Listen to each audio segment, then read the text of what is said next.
Welcome back to Momentous Struggle, a Star Wars Shatterpoint podcast. On this week's episode, Aubrey and I are going to be talking about the You Have Something I Want squad pack. So that's the Moff Gideon one that will be releasing, well, this coming Friday from the time that we're recording. And unfortunately, we're a little behind here, and so we're recording about a couple days late, but that's all right. We're going to still get something out to you. So let's go ahead and jump into that. As always, joined by Aubrey. How we doing, Aubrey? Not bad, not bad. Was up a little too late last night, so I'm a little tired. But what's new? Me being tired is apparently turning into a meme.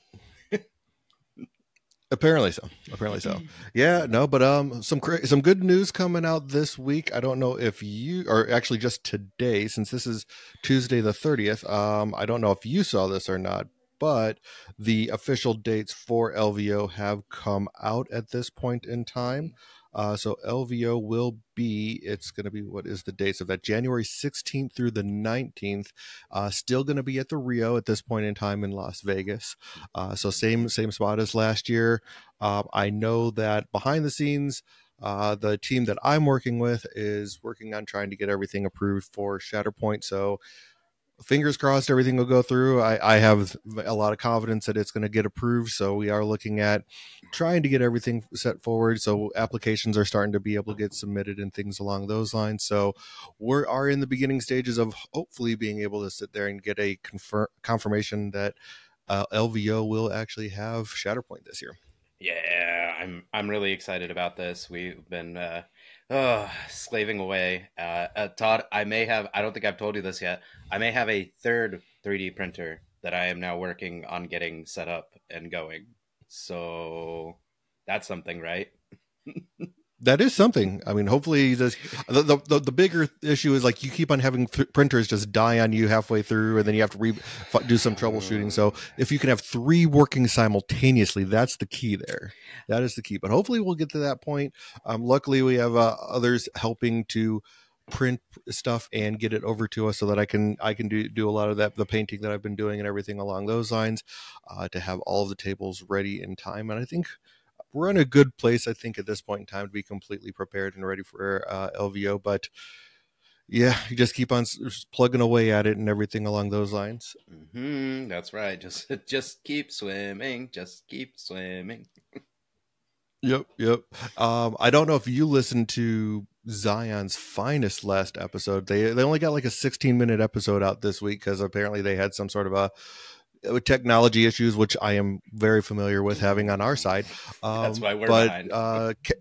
Right. But Kenny basically is said that he's kind of not stepping away, but is going to be doing only one episode every other week to sit there and focus on community building and trying to build, help support, build the game in and of itself, which is awesome. I think that's kind of admirable in that aspect of like trying to sit there and help grow the game.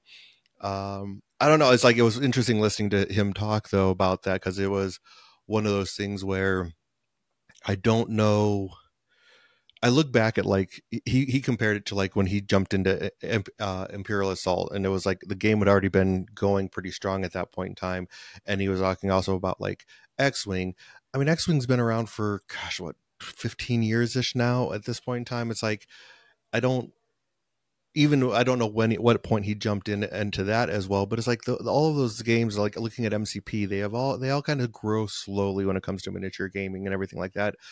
And I don't know if I don't want to be too discouraged by where the game is at this point in time. Basically, it's like it's not always going to grow as fast as we want it to, and I think there was a good start to the game. I think the lack of mission packs in the beginning kind of like we lost a couple people locally ourselves. And I was like, I think it's starting to pick back up again. I know like some of the players locally are starting to come back to the game that it like initially jumped in and then left and everything along those lines. So I think we're getting to that point and being able to sit there and like maybe start getting some of these larger events. Adepticon was huge, and it's going to continue to be huge. Hopefully getting LVO is going to help as well. Having some of these major milestone type of events for people to go to, I think will help grow the game in and of itself and give people a reason to sit there and be focused on playing this game and put some effort into playing the game as well. Because the competitive scene, as much as it's not super important, but it is something that helps shine a light on the game as well. Mm-hmm. It's the thing about organized play. To talk about organized play, do most people who engage with any game interact with organized play on a regular basis? I would say, Todd, that the answer is no. Right?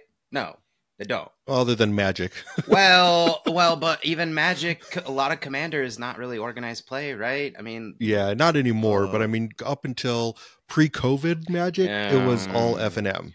Fine. Well, but okay, but when I talk about organized play, sorry, I don't mean F&M at your local store playing in those events. Yes, I know they're sanctioned by Magic, but we're getting off in the weeds. I mean, how many people go to Chicago to Adepticon to play Shatterpoint? It's not everyone who plays Shatterpoint, right? Correct. Yeah, I hear what you're saying. But those high level events, those high level tournaments essentially are marketing, because everyone does pay attention to what happens. Well, maybe not everyone, but more people pay attention to what happens at these big events than who actually attend. So they do get used as a barometer, as a checkpoint, whatever terminology you want to use. That's what people go, oh, it's working, or oh, it's not working. And I mean, come on, Adepticon was pretty cool. There was a lot of high level play and a lot of things going on. So, and we're about to get a third mission pack. Like, I get it. Only having shifting priorities for the amount of time we did was probably not the best choice. And I have a feeling that some of that was just like behind the scenes distribution delays or whatever, because it feels like to me, without knowing anything, wild speculation, listeners, that they meant to have 2 mission packs much sooner and didn't, because it's written into the rules. The first thing you do is select your mission pack when playing. We were supposed to have more than one. Come on, everybody. Yeah, I mean, they have outwardly said that they were developing 3 mission packs right off the bat, like as part of the initial thing. So I think that, like I said, I think there was just, you know how it is. Like, it's always about the new, fresh thing, and people were like jumped into the game and then like got bored with it really like quickly, because there was only the 1 mission pack, and that's fine. I mean, that's how, like, that's human nature, I guess, to a lack of a better way of putting it. So yeah, but it was just interesting to like sit there and hear Kenny not just stepping away, but basically kind of taking a little bit more time. I mean, and he has other, not just to help build a community, but he's got family life that all gets in like there as well, and you want to make sure that you're taking care of all of those things, because this is just secondary, and like, unless you're trying to make this a primary business. And let's be honest, I'm not getting rich doing podcasting. No, we're just trying to keep the lights on, like, literally. Right. Yeah. No, I mean, for me, this is just, I like talking about the game, and like, then I think that's the same for Kenny. He loves this game. He likes talking about it. But we have different priorities in life. So I mean, I'm sure we're going to keep hearing from him, and I hope like everything works out well for him. I'm sure I'll still be talking back and forth with him, especially as we get closer to LVO, because I know when I saw him at LVO last year, he was like, no, I don't think I'm going to be coming back. And then when he found out I'm going to be potentially putting all of LVO together, he's like, okay, well, maybe I'll come out then. So I think we'll be seeing the Zion's crew for LVO this year as well. So yeah, but it was just interesting to see that side of like what was going on with him. So hopefully the rest of the crew will keep the show going as he takes his breaks as needed and everything along those lines. Yeah, and there's balance. I mean, come on, it's easy to let stuff take over all of your life. I can see 3D printers staring at me right now as I'm uttering this statement out loud. So I mean, we got to have balance, and that's the nice thing about games. It's not like anybody has to like go throw their minis in a garbage can and pour some gasoline on it and light it on fire. Like, your minis will still be there when you've got more time. Like, exactly. Well, let's go ahead. I mean, before we jump in to the actual meat of the episode, as always, I want to go back and thank all of our patrons for everything that they do. So, as always, if you ever want to support our channel, the best way to do so is to become a patron. Our Patreon starts as little $1 a month. And that just helps to, pay for all the different things that we pay for to keep the podcast going and everything along those lines. This week, I believe I might have mentioned Paul, but if I didn't, I want to thank Paul as a new patron, as well as Matt B for becoming a patron this week. We do appreciate all of our patrons, and especially the new ones. We always want to recognize them when they first come on. So thank you very much for becoming a patron. You definitely help with keeping ours going and being able to sit there and like I said, pay for all of the different things that go along with the services that we utilize. So again, thank you very much for doing that. Yes, thank you. It turns out that some of this stuff is a little expensive just to try and get you some quality content. Yeah, yeah, good content's not free apparently. So but yeah, but no, let's go ahead and just jump into the main topic here, and that's talking about Moff Gideon and his box. So looking at Moff Gideon right off of the bat, he is a 8 squad point 3/4 primary unit. He is Galactic Civil War and the New Republic era. He has the Galactic Empire and the Scoundrels tag. So pretty cool there with the Scoundrels tag. And with him coming out the same time as the Din Djarin box, the Mando box, it's pretty interesting that they both have that same keyword of he has a scoundrel word that works with Din himself. So that's pretty interesting there. Yeah, definitely a good start. I mean, this is kind of par for the course. Most of our primaries are 8 squad points and 3/4, so no notes. But it is funny that Mando and Moff Gideon could synergize with each other, given what we know about their story. Right, and yeah, and also he has 10 stamina, 3 durability. So again, just on par, but pretty even there. So he does have one tactical ability, which is called Smug Determination. At the start of this unit's activation, you choose an allied Galactic Empire character within range 4, and each character in this unit and the chosen character may both dash. So he gets a dash and another Galactic Empire character, not a unit, but a character get a dash. There is a little bit of a range for that, but for range 4, it's not too bad. No, that's fine. I mean, this is basically Count Dooku's ability, except slightly better, right? Because isn't he like range 3 and Gideon's range 4? So I mean, Count Dooku's ability is good. This is Count Dooku for Empire. Exactly. So pretty good ability there. And I think, so looking at the next one, he does have one active ability. It's Long Live the Empire. This is one force. You choose an active objective and an allied Galactic Empire supporting unit. One character in the chosen unit may reposition towards the objective. Then the chosen unit suffers 2 damage. If this effect would wound the chosen unit, the unit may remove 1 wound token and all damage and 1 condition from itself. If it does, this unit gains an injured token. Ooh, this is I don't know yet what to make of these abilities, because this is kind of like, this is a sort of second wave thing that we're getting, where you're gonna get to like skip the wounded step basically. So I mean, Right. I don't know. Like, I feel like we might start to see some models leave the table, Todd, because people are gonna at first, I think, like, you're always gonna be like, yeah, I don't care, I'm gonna do it anyway, take the point, cool.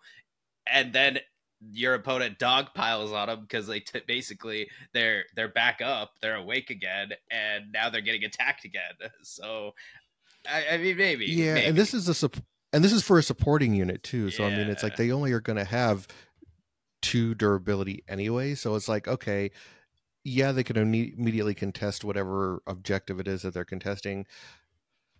But man, that's not like, I don't know. I don't think you're going to use this to sit there and when you're using this, I don't think it's effective to use this and wound your character. It's like doing the damage is fine to sit there and get the effect, but if you wound them, man, that's rough. I mean, because it's like, especially a supporting unit, because it's like, well, they're okay. You wounded them, then injured them, and now they're available to just take that next hit, and then they're not going to get another activation. So you're literally taking an activation away.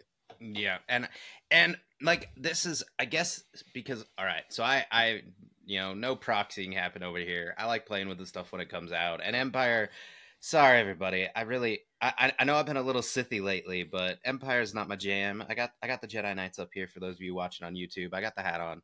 I'm not planning on playing Empire that much, but unless it's really, really, really, really good.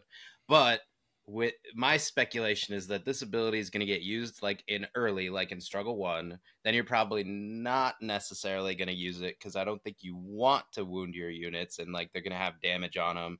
And then yeah, like maybe in Struggle 3 where the game gets really tight and every little point matters.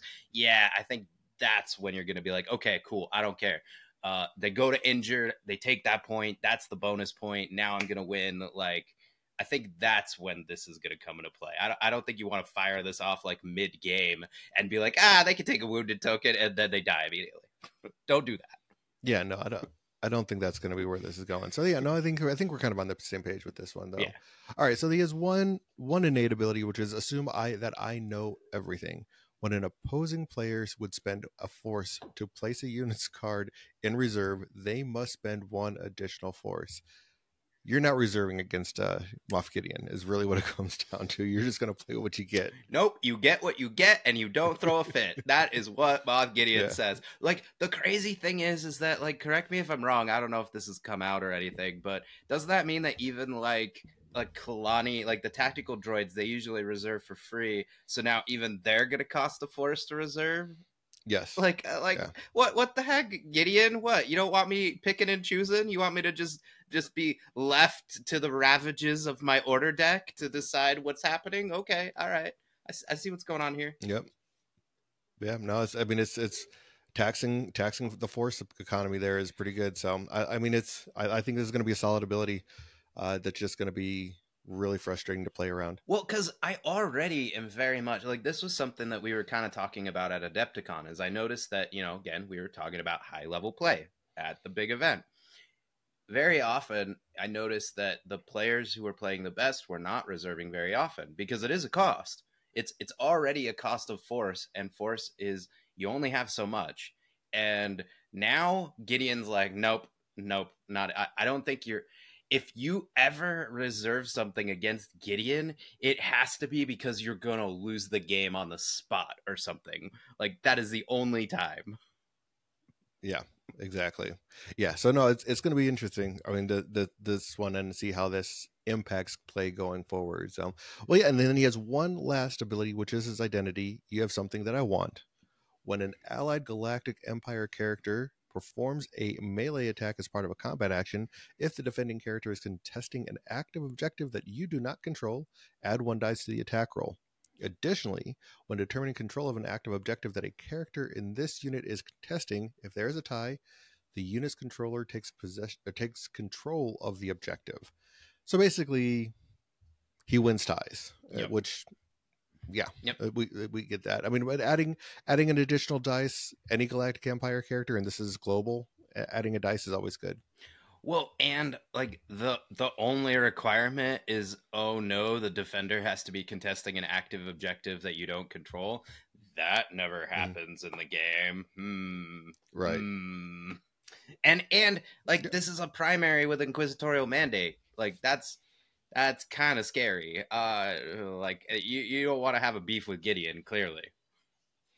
Yeah, I think he's going to be a solid character. I mean, looking just at his abilities, but let's take a look at his stance card next. So the first side is his self-interest side.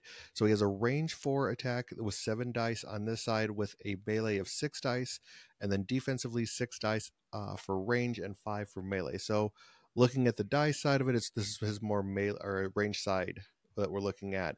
And then going down to the expertise chart, he has Moff Gideon's blaster pistol. 1 to 2 gets you a crit and a pin.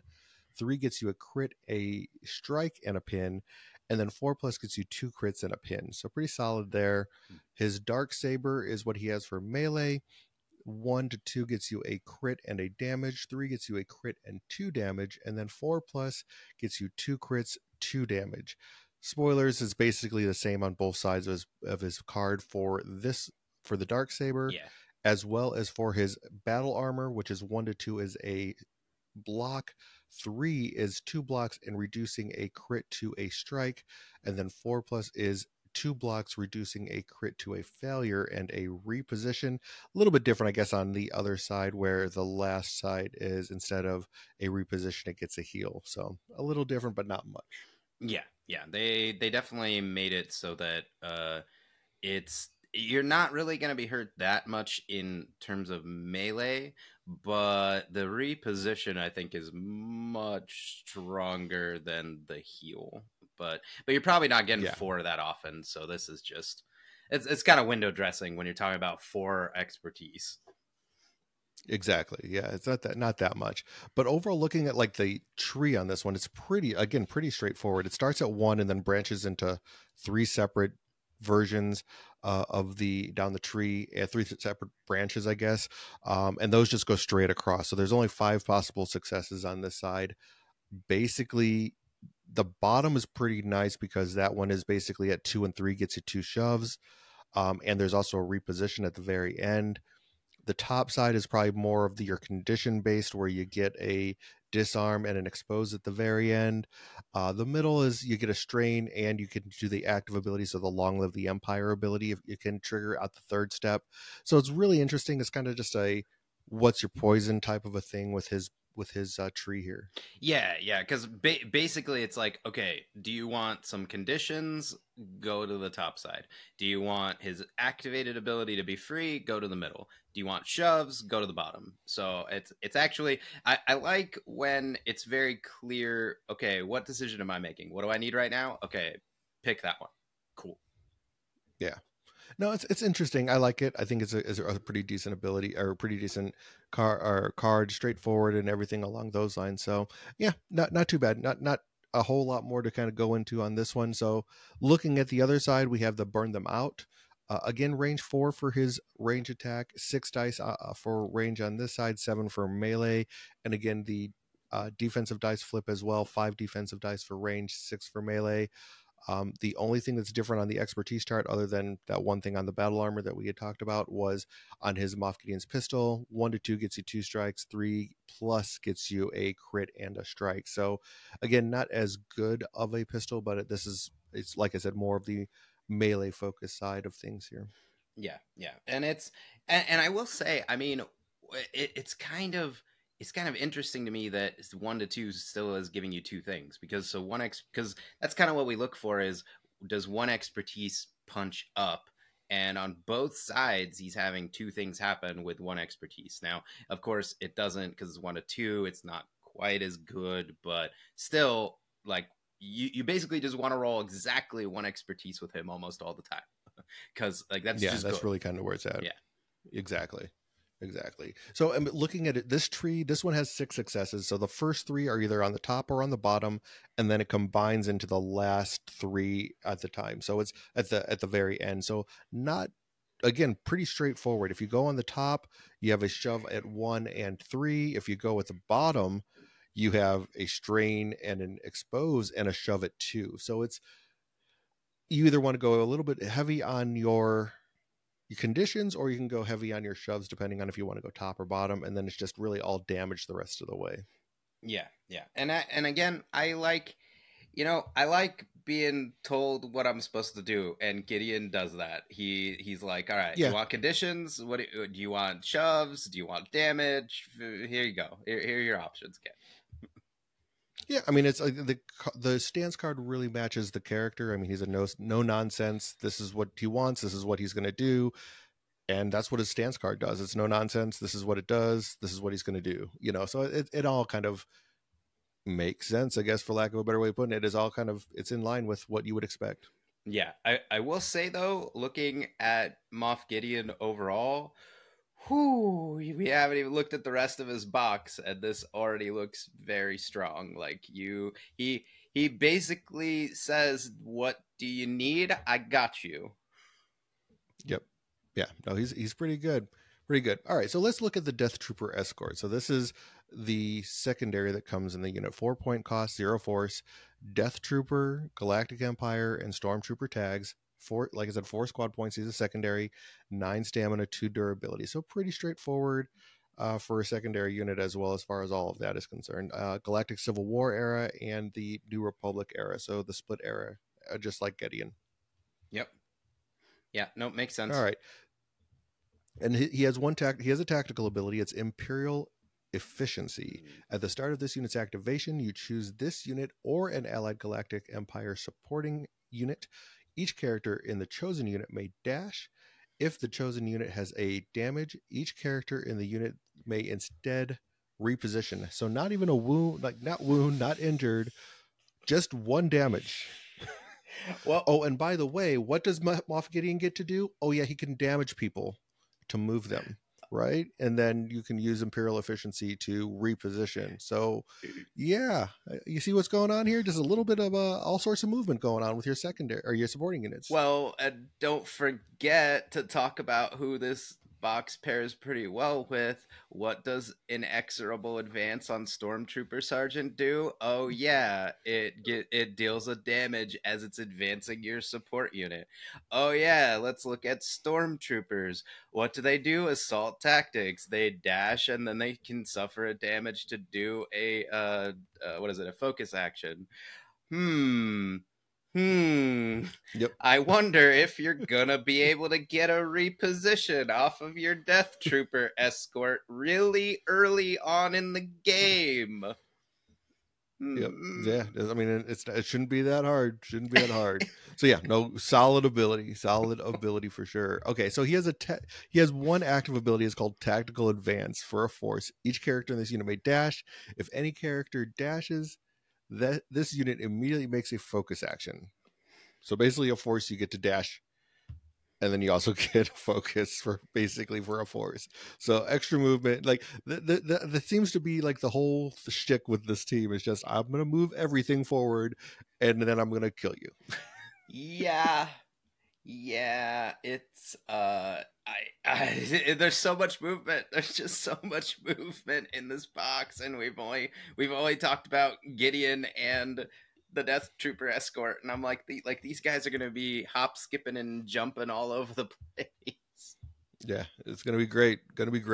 All right, so there's one reactive ability called Disciplined. And this also costs a force. After an attack targeting a character in this unit is resolved, if this unit is not wounded, this unit may use this ability. Each character in this unit may reposition towards an active objective, just any active objective. After the move is resolved, if no character in this unit are engaged, the unit gains hunker. So, hey, guess what, Aubrey? We got some more movement because we didn't have enough yet. Right. Like, you didn't even need the hunker part. Like, this is already on your opponent's turn. Spend a force and reposition, not dash, not advance, not climb, not jump. Reposition. So you're gonna get to do it no matter what, unless they're pinned. Like, which they're probably not, right? Because how much movement do they have? Like, this is pretty good. Like, I already chased the high that is Mother Talzin doing stuff on my opponent's turn to mess up them taking control of objectives, and this secondary already does that. Well, maybe not better because there's not an attack, but like, look at this thing. This is insane. It's great. Oh, so I wanted to go back and talk about tactical advantage because you get a focus when you do that, right? That active ability. Yeah. So just in case you were wondering, he also has rigorous training as an innate ability, and which means this character in this unit, they have protection and sharpshooter 1. So when they do that focus action for a force and they dash, then they're going to add 2 extra dice to their range attacks. Right. Plus that protection, not while controlling an objective, not while engaged, no. Not no. Just has it. Just has it all the time. Just has it. And remind me, Todd. So everyone, the Republic Commandos have how much health again? The 6, right? And we say that it's because they have protection. This guy has 9. 9 in protection. But he's a secondary. But he's a secondary, not a support unit, so that's what makes it okay. Fine.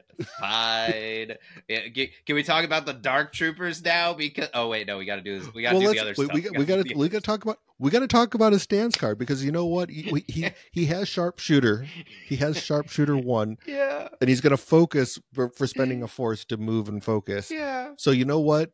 He should, of course, have a range 5 attack if he's got a sharpshooter, which is at 7 dice.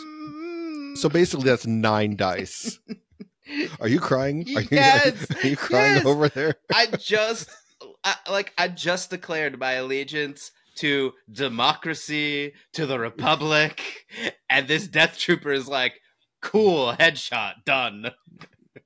Right, exactly. So not only, like, let's say he does for some reason get into melee range, he also has 7 dice there and 5 across the board for his defensive dice. Right, like this guy doesn't even care. Like, he's just got it all. I mean, he is called a Death Trooper. I guess we gotta. If the Death Trooper wasn't good at doing death, we'd probably be mad. Right. So here's the thing that, like, you look at with his expertise, Joe. He has the ranges, his E11D blaster rifle, or he has just close combat training. It is identical. The range or the melee as far as his expertise chart go. 1 to 2 gets you 2 strikes. 3 to 4 gets you a crit and a damage.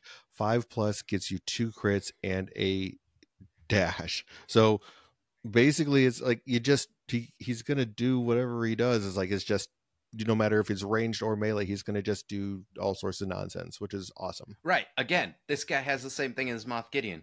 You want to kind of nail like either 1 or 3 expertise, because then you're punching up each time.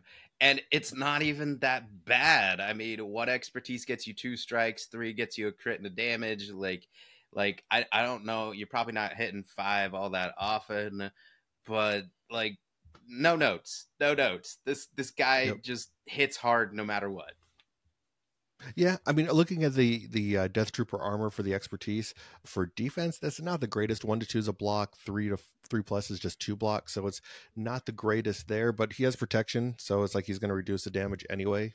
So like overall, I mean, it's a pretty decent, especially for a secondary, pretty decent expertise chart all across the board. But looking at his tree, again, a really straightforward tree. It's either 4 across the top or 4 across the bottom, and it comes to the 5th one, which is already the same.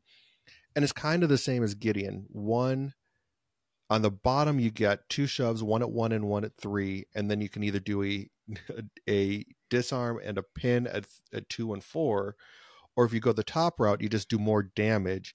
But at 1, you get a strain, and 3, you get a expose, and then there's just a reposition and a damage at 5. So pretty straightforward. You either pin and disarm them and shove them a little bit, or you just do a little bit extra damage and you strain and expose them. Right. You have access to all 4 conditions. You just get to pick and choose. Mm-hmm. There's a reposition at 5, which, yes, you're not likely to get to 5, but I mean, he's rolling 9. He's rolling 9 dice with that sharpshooter. Like, I don't know, maybe you can. Like, this guy, I have no idea where the Death Trooper escort is going to be on the battlefield at any given turn, because like my turn, reposition, your turn, do all this stuff, and get a reposition because you procced a bunch of crits. Like, where is he gonna be, Todd? Where is he gonna be? He's gonna be everywhere. It's pretty crazy. All right, well, let's go ahead and talk about the last piece of this box, which is the Dark Troopers. So just like in, the Dark Troopers end up becoming droids in the Mandalorian show. They're no longer actual people. They're just droids. So their 4-point cost, 0 force. They are supports units, 8 stamina, 2 durability. They do have the droid and Galactic Empire tags, and they are Galactic Civil War and the New Republic era, just like everything else. So not anything outside of the norm. I mean, they have better stamina and durability than the clone troopers, because of course they're droids and droids are better. I mean, I'm not gonna complain about that. This is the Empire now, Todd. Like I'm all you know what I have to say about Dark Troopers? How about Luke and you have a chat, huh? You go talk to Luke and you see how well this works out for you. Fair enough. Fair enough. All right, so they have one active ability called Jump Boots. Each character in this unit may jump. Basically, it's pretty straightforward. It's one force to do that. So not anything different than we've ever seen before, but it is nice to see this on a supporting unit where basically both of them get to jump.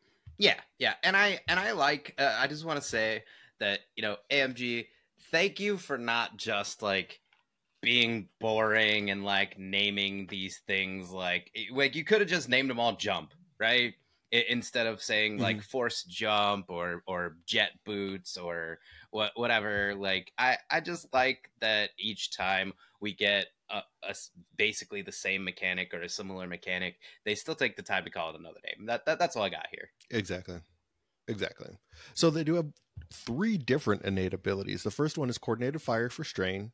When a character in another Galactic Empire unit makes an attack as part of the combat action, before dice are rolled, the unit may use this ability. If the target character is within range 5 of the character in this unit, the target gains the strain condition. Yeah, I mean all the coordinated fires have their uses. Like these are all fine. Like the biggest thing is just remember you have this because it's usually free, at least in the early parts of the game. So just go for it.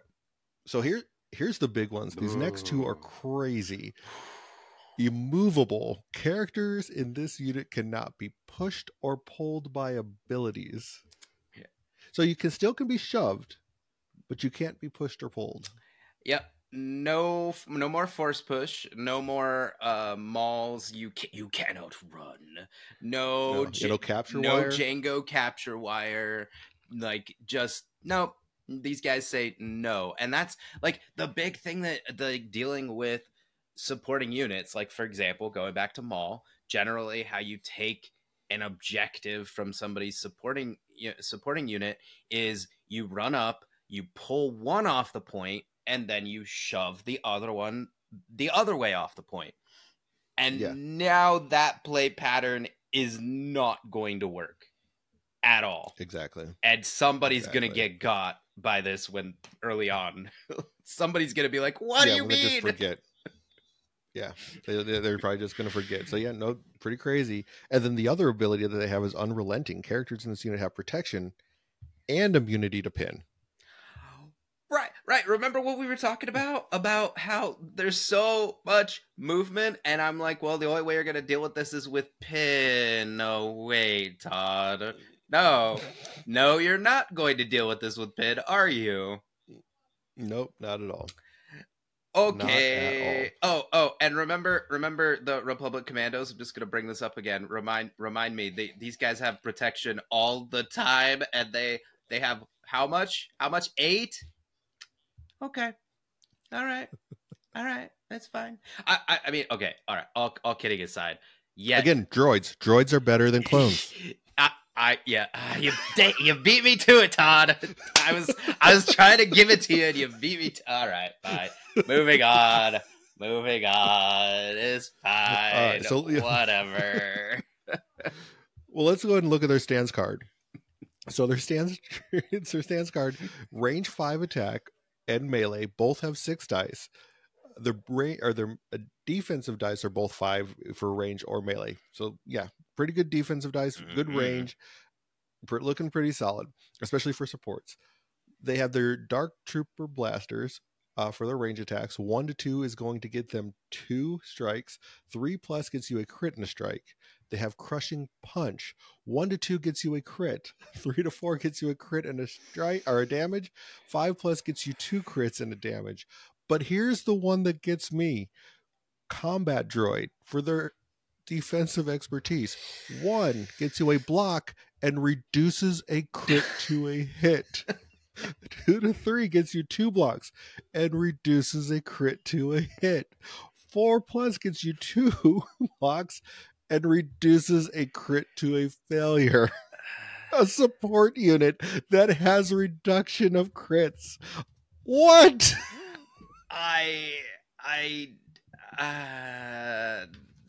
I I don't know. I don't know. So everybody, all right, Dark Troopers.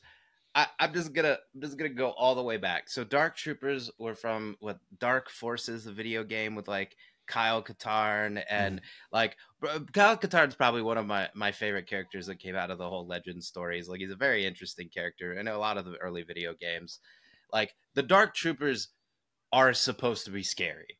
They like the Empire was going to replace stormtroopers, their elite forces, with the dark troopers. That's where they were going. So they should be scary. But I'm scared.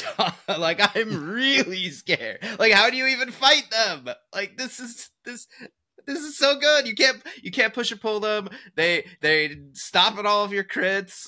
like like one one They're ex good. one expertise gives you a block and a crit to a strike. Like does anybody outside of primaries have something that good? Not that I can think of. Not that I no, I don't think so.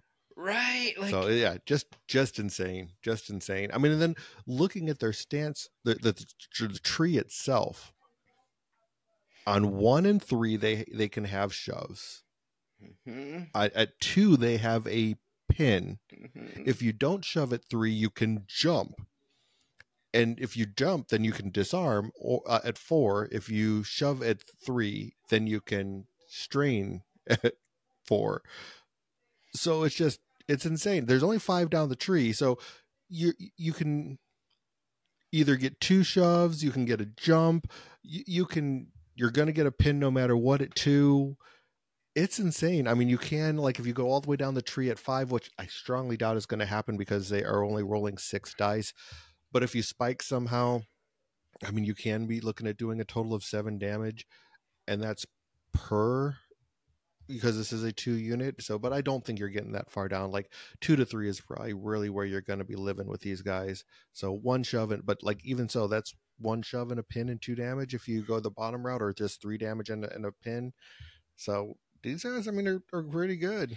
No. I mean, shove and pin is what we want. Push and pin, push and pin. That's the game. That's where you want to live. You want to get somebody off the objective and then keep them there.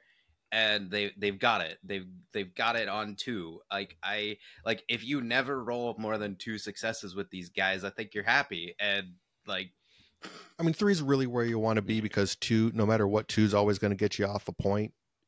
So like shove and a pin, so they can't just get back onto there, is like perfect. So, but yeah, still, I mean, like that 2 to 3 successes is the sweet spot, and these guys do everything you want. And yeah, I mean, this is just an all around, like, I don't see how they can't be one of the top 3 supporting units in the game once they release on Friday. right? Because again, look at that. Look at that rate. Like I know we talked about it, but going back to the Death Trooper and then looking at these guys, they're both range 5. Like they're both Yep. range 5. They are going to be doing work. Like they're good in melee and range. Like these guys, like okay, sure, the Magna Guards have more health, but these They can't guys, do anything unless they're in melee. right? Like these guys have protection, immunity to pin.